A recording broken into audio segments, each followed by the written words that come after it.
This is supposed to be a slide about me. It is empty. Let's keep it that way. You don't know who I am. This is logical. Yeah, because this is my first ever talk abroad of Ukraine. This is my first ever talk in English, actually. So, thank you. Yeah, so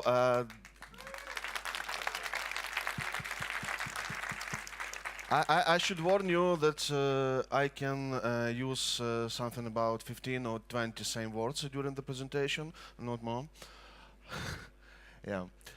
Okay, but I'll give you some information about me. I'm Sergiy Babich. I'm from Ukraine, from Lviv, and I'm a founder and organizer of Lviv CSS conference, and also I'm trying to build and run a global CSS community. This is just a kind of pretentious name, but we're trying to do it that way.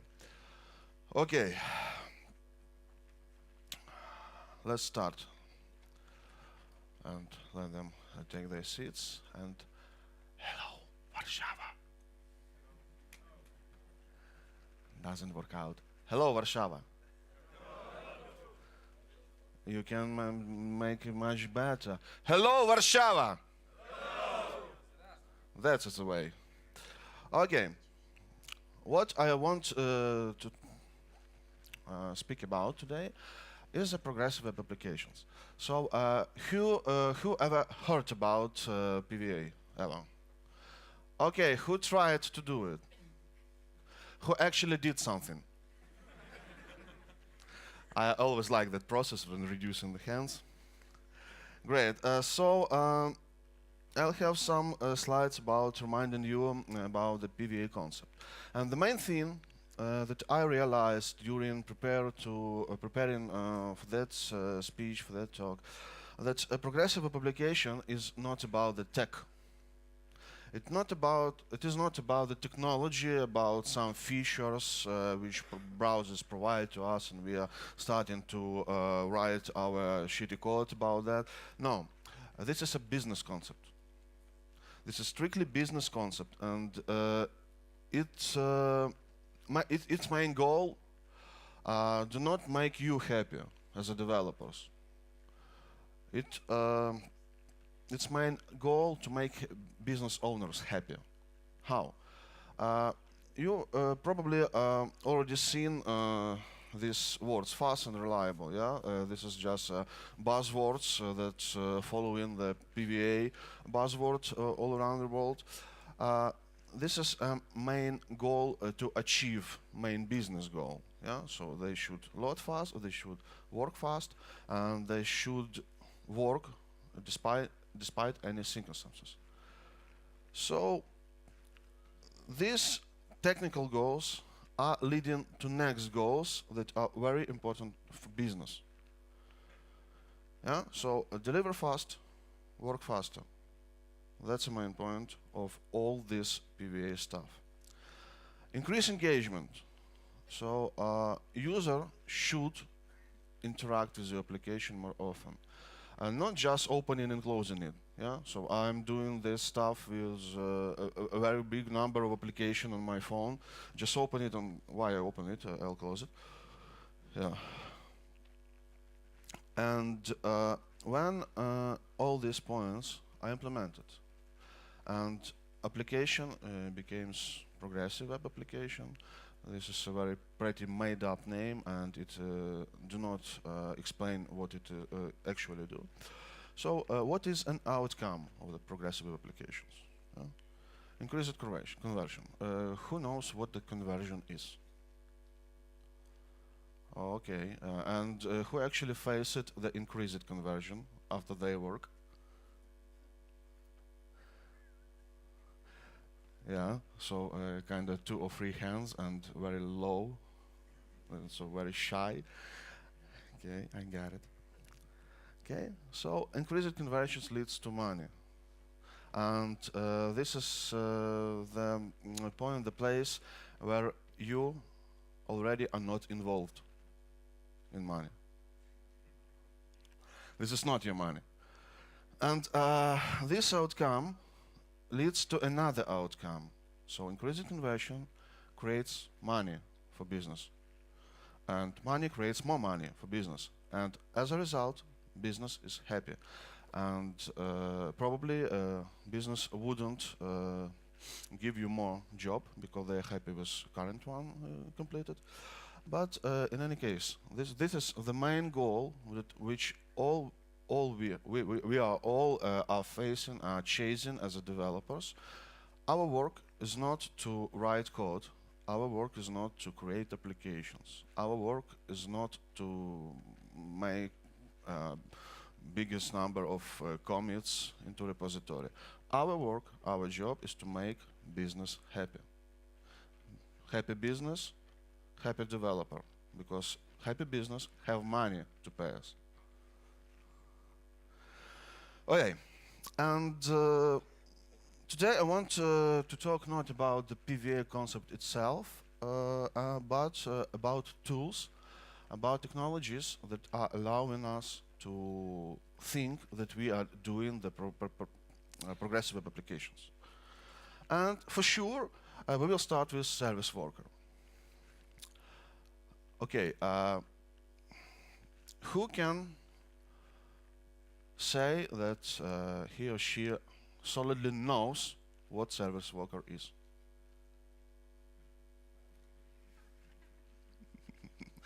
Nice. Even I didn't raise my hand. Yeah. So service worker. This is a file, a script, which differs from any scripts we were writing before. Some confuses it with web workers and other workers, yeah, because it already has the worker in its name, so it should be similar, and it isn't, yeah? Because first of all, service worker itself does nothing. Actually, the main goal of service worker, and its main thing about it, that service worker itself does nothing, absolutely. All the fun stuff comes from features that are provided by service worker. Okay, so life cycle. Actually, I do not like this name describing how some pieces of code are existing, yeah, starting. I prefer this one. Why? Let's assume that this is a conceiving step in life of service worker. So it's just registering in browser, and after that it is installing. So let's assume it as a pregnancy period, and after that it is activating. It's born, and after that, after all these 3 steps that are happening in life of service worker constantly. That's why I do not use the life cycle term, but reincarnation cycle, because service workers are repeating this process for a very big amount of times. And after that, service workers start be looking like like we are. It starts to live its boring life, and here it is, our work week. Yeah. So from Monday till Friday, we are doing same things, and service worker also doing same thing. It waits. It's doing nothing. And after that, Friday evening, it's acting. Something happened in terms of service worker, and it starts to respond, to react on that. Then it calls some APIs, doing some stuff, and then that's it. Monday.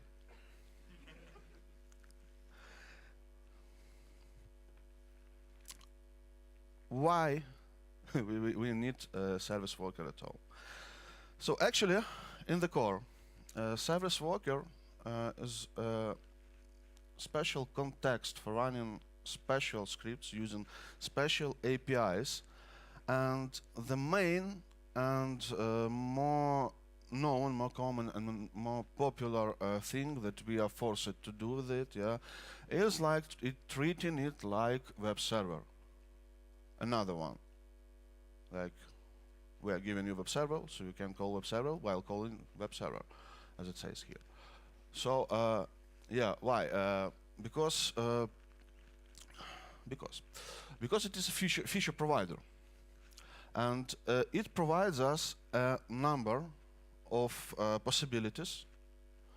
It provides us things that we actually use to make our applications progressive web applications. So service worker itself isn't a progressive application at all. Okay, so talking about features and as a feature provider. First of all, most of you know that fetch API. You use it, right? And one of the great features, and I'll mention about it a few slides later, it's, for example, fetch interception. The place where we are using the cache API and so on and so on. So it is just providing us abilities, possibilities to do some fun stuff. Okay, so how to register it? So this is the only piece of code that goes actually on the web page. That's it. So you just registering it, trying to register it, checking for if browser supports it, and then you simply getting this instance of worker. But actually, most of the samples of code regarding this registration gives you reference to this rec object for some points for some purpose, but actually any manual, any article didn't use it anymore. So okay, let's cache it. And that's it. This code goes inside service workers file, JS file, yeah.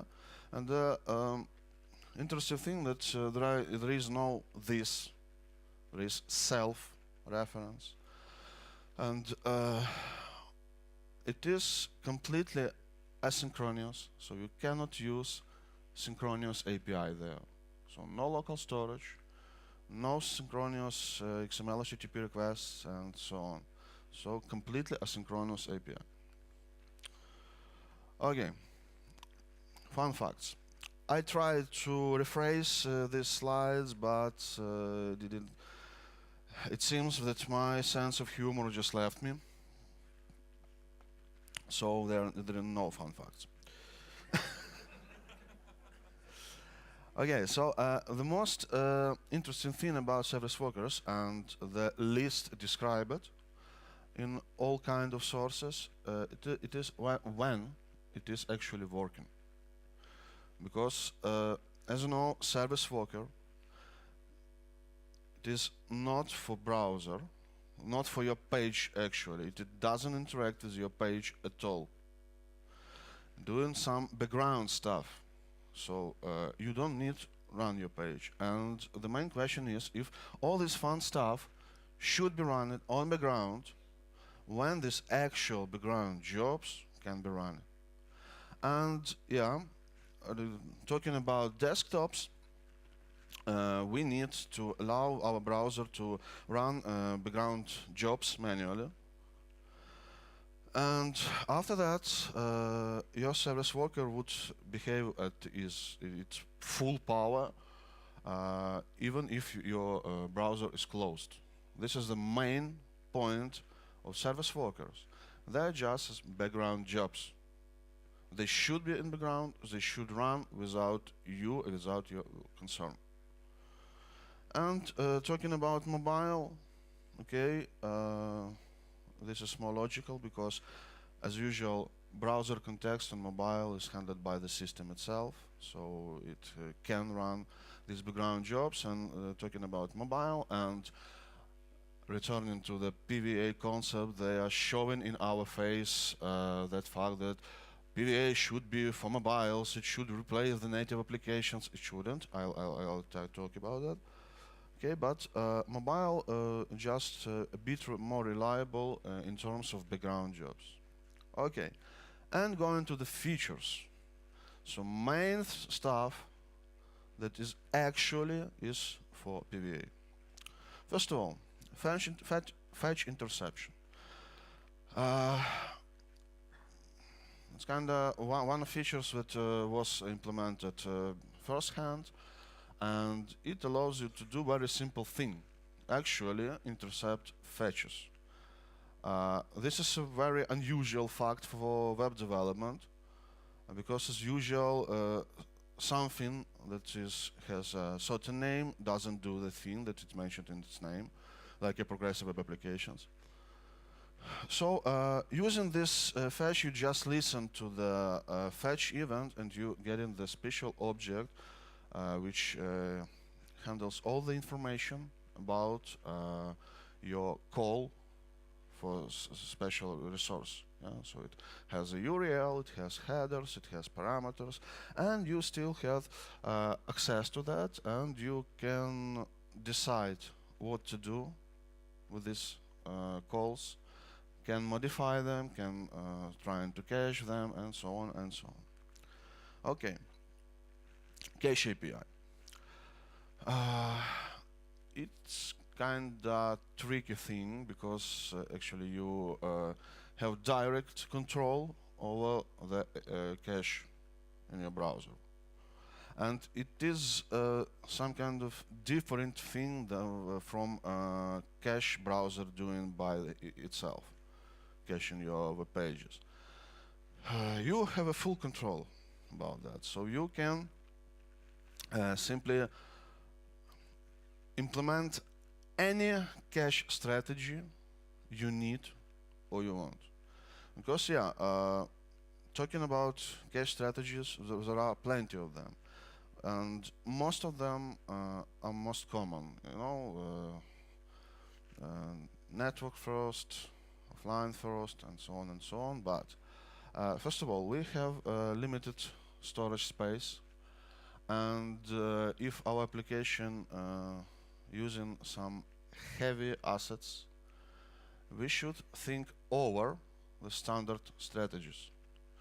That's an interesting thing. Previously I was holding talk about web components, and I implemented a small demo for that, and tried to implement some offline, at least to play with it. And I tried to cache everything, first of all. But in terms of this little demo, it was a huge image in JPEG, which only one, it was about 3 megabytes. And think about if you have multiple roads, they have different images, and you're trying to cache them, what would you facing? You will be just running out of the space. Okay? So to avoid that, you need to control the cache strategies by yourself, and Cache API provides this tool to you. Its API is extremely simple. Actually, this is the simplest API which is provided for by the service worker. That's it. You just assuming instance of cache. If it exists, you just getting the instance with all stored references to stored files. If it do not exist, it just creates this instance of cache for you with given name. Okay, another interesting thing. First of all, this is two different features, absolutely different. Do not confuse them with push notifications, because push and notifications, there are two different APIs. Talking about push, it looks simple here, right? But when you actually try to implement it, to try to take your hands over it, it starts kind of hard. Why? Because first of all, you need to set up your push server, which would send some messages to you. Then you need to subscribe your client. Then you need to get this subscription instance. Then you need to listen these push events with your service worker, and so on and so on. And the outcome is very small. It just reacts when your push server just sends you something. That's it. And why this notification is ticked on this slide? Yeah. By the way, this is a very short process. It's usually a very common way to use pushes. You know, when servers just send you it, and then you just showing something for user, some notification, some toast. But this is not the only use of the push. Actually, this is only a feature that allows you to react on the events, and that's it. Yesterday, I thought about some examples and came to one which do not use notifications using pushes at all.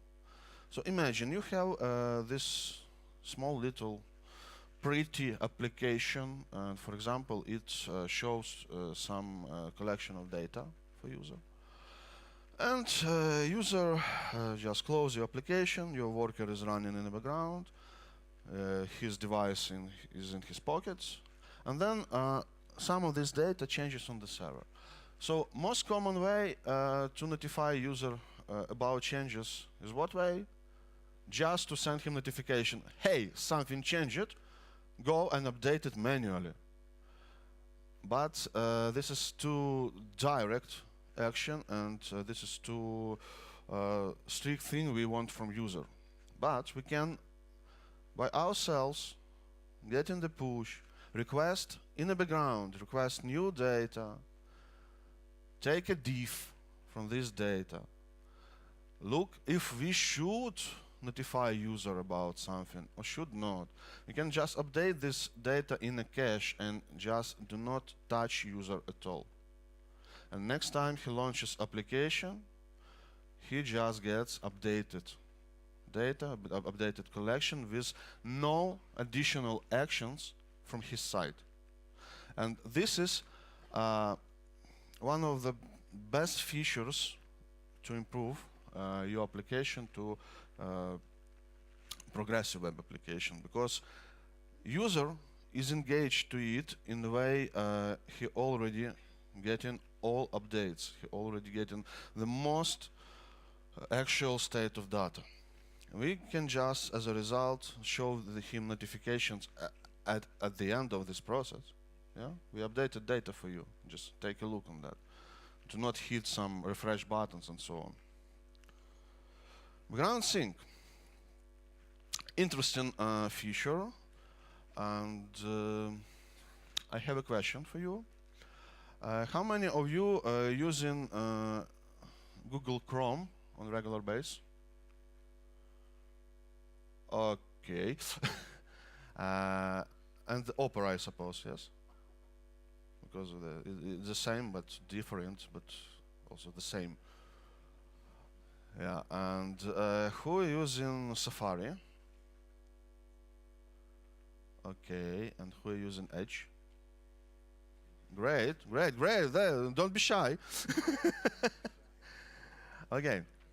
So most interesting thing about why I asked that. First of all, I would like to know a number of people who would beat me after my talk, because I don't like certain browsers. But the interesting thing about, especially about background sync, is that Google proposed it as a feature, and they developed it, that's for sure, as Google always did with Chrome. They do not wait for any specifications even, they just implement stuff. And yeah, so they proposed and they implemented it, and they even get 2 features under that. So now they implemented one-off background sync that allows you just to create some kind of jobs queuing. So if you're offline and need to send some data to server, you can just do it, catch it, and if it fails in sending, it means that you have no network connection. You can just create a job, yeah, with a specified tag name, and when your application goes online, or at least it thinks it goes online, as my phone did in a shopping airport, because I was connected to Wi-Fi, but I actually have not any internet on there. And this can be treated as online mode. But this queue can be just flushed, yeah. So you looking at that event, and you have, if you have jobs, you can just redone it, yeah, resend data, update something, and so on and so on. And the other part of this specification is regular things. So it isn't implemented yet, but it allows you to perform scheduled jobs with some interval of time, which is actually great. And why I asked you about browser preferences, yeah? Who do you think, considering implementing the background sync in its browser? Your opinions, please. Edge, right. This was a really surprise for me. This was not surprise about Firefox, because they go in their own way. They are modern Internet Explorer 6. But yeah, so and when I saw that Edge started to implement, and they actually started to implement it, I believe some tasks in Jira are already created. Yeah, so I was calm from that moment, because if Microsoft implements something in Edge, you can be 100% sure that this is solid specification and it is worth of implementing. So if Edge implemented it, you just need to start to use it. And despite Firefox, despite Safari, they have their own special way. Yeah, every time. So that's how you register in these jobs. You do not pass any data. You just created an array of strings somewhere. And then listen to these events. That's it, just flashing the queue. Okay. But using all these features, showing it in your regular application, do not makes it progressive web application. It just made your site more cooler, better, offliner, much more modern, but still not the progressive web application. Why? Because it's still not application. It's just a site with benefits.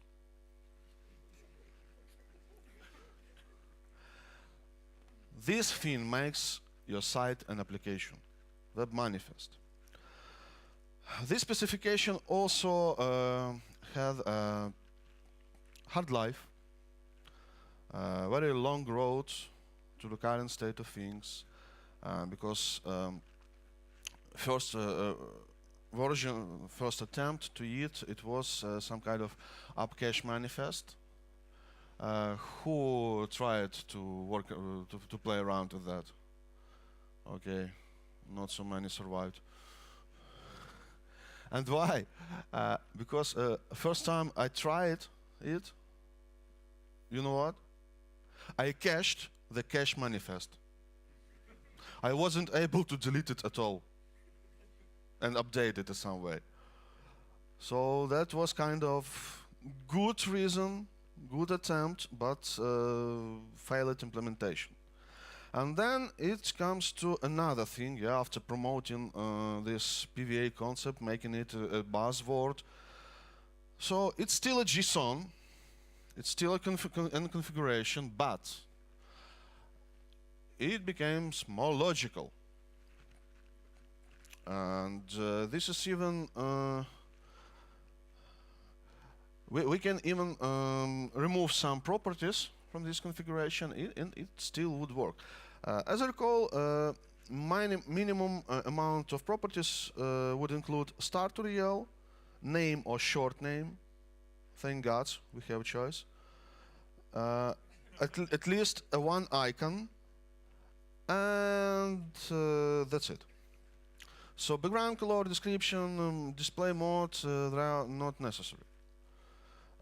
Because first of all, not all platforms, not all browsers just implemented all the things from this config, but it still this make your application. Why? Because it registering your site as a reference. So it creates the shortcut, an icon, just mimicking it for a native application, and so on and so on. So you have access from your home screen to it, but it's it works not just a regular shortcut, yeah, to URL to the web page. It treats it as a standalone application. It launches it in a given context, and so on and so on. Yeah. So combining all this stuff actually gives you a progressive web application. By the way, regarding this talks about that progressive application should replace native application. No, they shouldn't. And remember that they do not need to replace it. Do not need even. Why? Because PWA should do, for my opinion, one thing, but do it at its best. Not the kind of job we are used to, actually, but yeah, so it must be simple, and we should keep it as simple as it possible, because it should be reliable, it should be fast, and should be engagement. So you do not need to convert your whole site into the application, yeah, because that would be overdoing. So nobody wants let's say Guardian news site on the phone. They just need some news, and so on. So we had a brief glance on the tech that stays behind the progressive web applications. Actually, I believe we would have more features to use with them. And the main point which I want to give you about all these things, you do not force it to use them in a certain way. Consider this tag as a set of Lego bricks. Okay? So you have service worker as a plate for your Lego. And then you have this tag as a bricks. You can combine them in any way you want. That's a main point for me, and I want to make this a main point for you. So modern technologies, modern web technologies, are becoming more flexible. So do not use them in a way you read it in an article on Medium. Try to invent your own ways for using that. Combine it. Try to think over. That's the main point. This can be applied as for PWA and as for web components and any new tag, any new specifications that comes over in a later time and in the future. Yeah, because it's just flexible things. We do not force and we do not need to use them in a certain way. Just use your imagination and try your best. So, yeah. I'm always messing with my slides, actually.